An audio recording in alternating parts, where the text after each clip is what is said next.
she was nowhere to be found.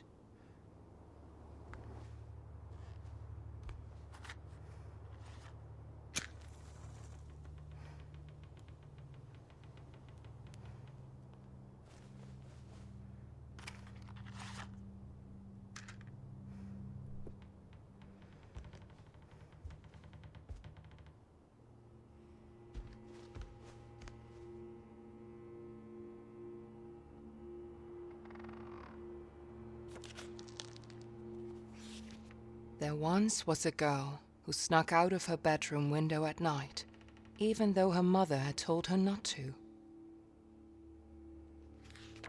She went into the forest, and at first it welcomed her with warmth and a promise of adventures. But soon, the forest seemed to grow colder and darker. The girl was afraid, and she wanted to go home. But Bramble crawled around her arms and legs, and she could not get away. And the girl was never seen again.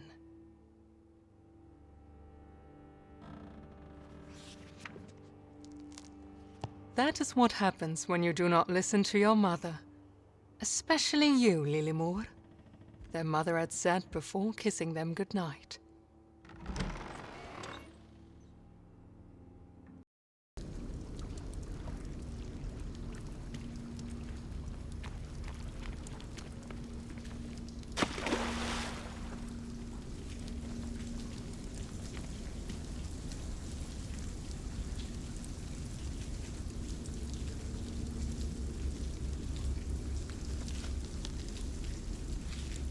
In his past life, Nekken was a simple man that loved playing his violin, but the village did not appreciate his talent. People would frequently bully him, and the only soul that did not was a girl that Nekken fell in love with. One day the bullying and beatings became so severe that Nekken's anger finally overtook him.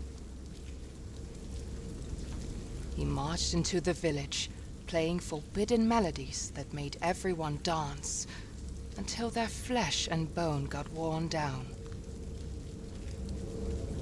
They eventually died, leaving behind shuffling corpses, still trying to dance to Nekken's melodies. His love was not spared death either. Devastated, Nekken left the town and lived by the lake, drowning in his sorrow, where he still lures people with his deadly music.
Lichtgübe was older than the mountain, almost as old as the world itself.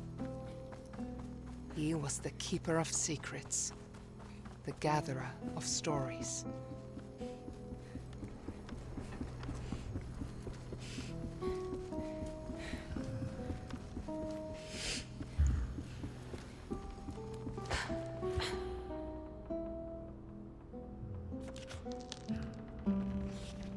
Long ago, there was a peaceful kingdom that lacked an heir to the throne.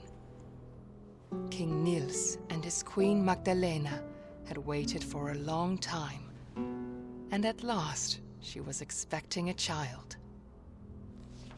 She gave birth to the longed-for son, and they named him Ulrich. But suddenly, doctors crowded around the queen's bed.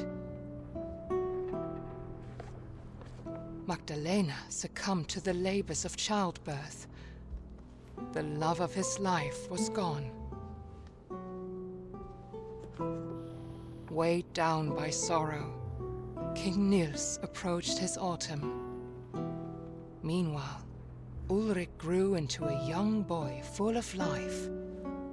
The prince was the only thing that kept the darkness at bay in his heart.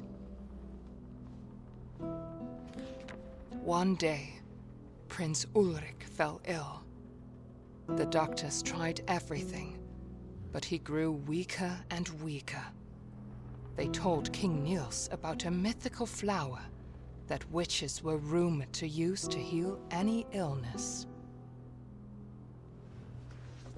King Niels searched the whole kingdom for the flower to no avail, and his campaign soon became a gruesome witch hunt.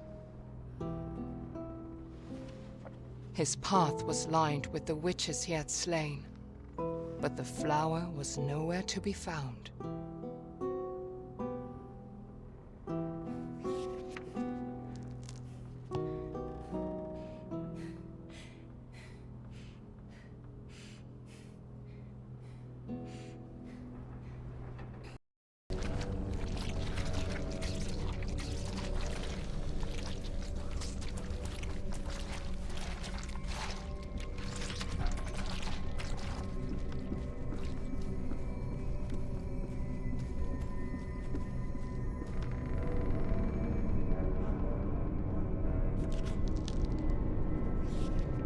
Once there was a peaceful village near a great forest.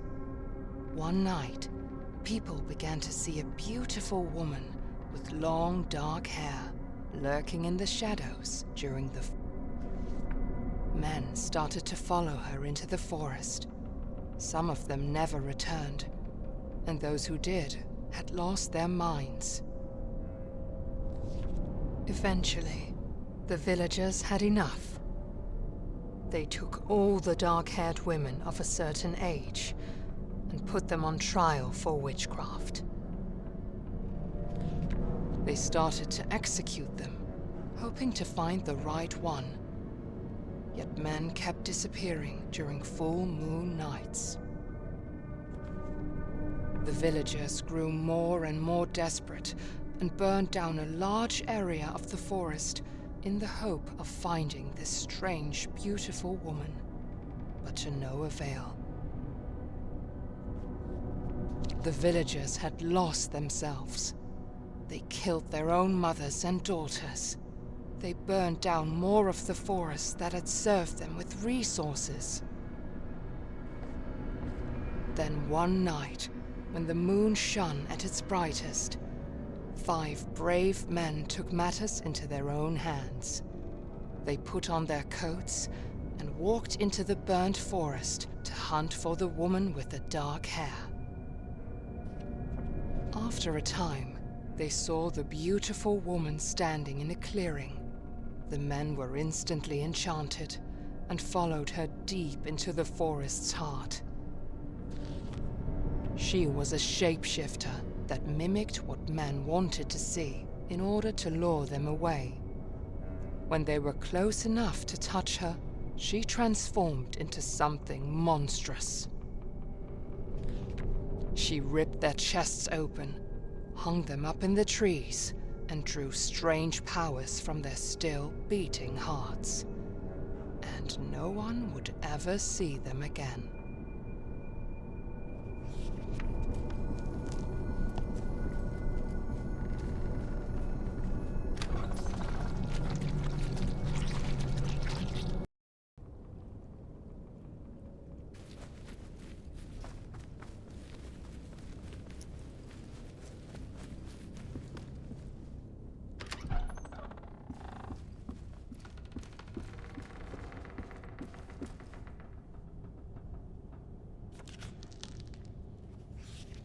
Dear diary, I am so in love with him. I cannot even describe it. It feels like he loves me too. Our village still tries to heal its wounds from the dark days, but at least me and my love survived and have each other.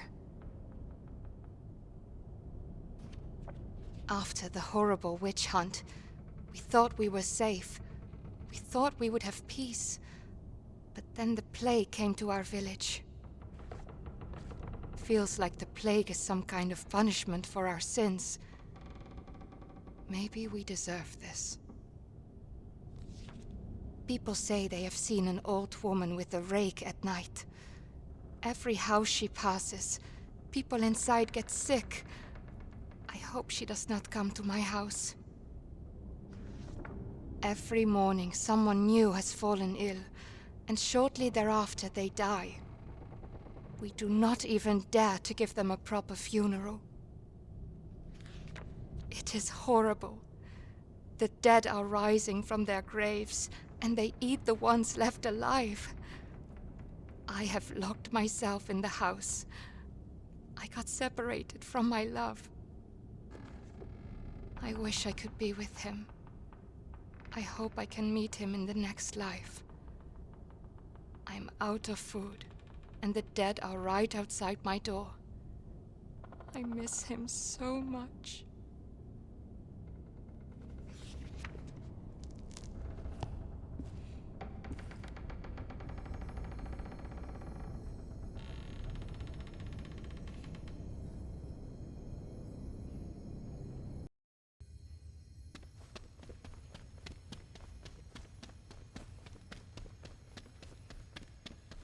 He had reached the end that Tuva had pointed him towards. Now, entering the halls of the mountain, Ulle was ready to find his sister.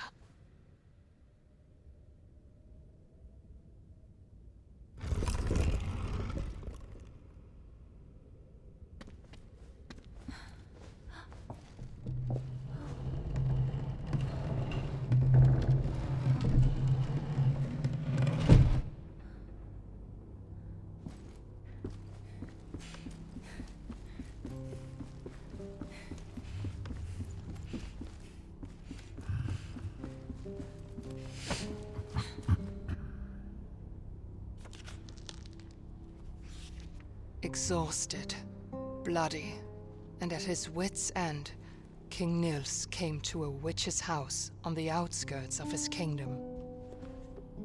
He fell to his knees, begging the witch to help cure his son, and she agreed.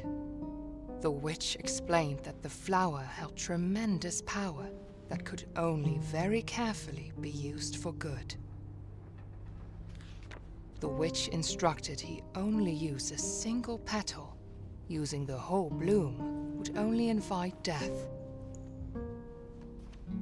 Ulrich began to recover, but discontent at the royal line had grown in the kingdom, following King Nils' bloody campaign. The next day, King Nils found his son dead, and the last light holding his darkness at bay was snuffed out. Heartbroken, King Nils turned to the bloom which had promised life, and instead saw it as an escape from his suffering. The witch, having come to visit the king and the prince, looked at the nightmarish scene in despair. She raised a mountain on top of King Nils, and shackled him using the same bramble that he let loose upon the kingdom. And to this day, the trolls still feed him as punishment for his evil deed.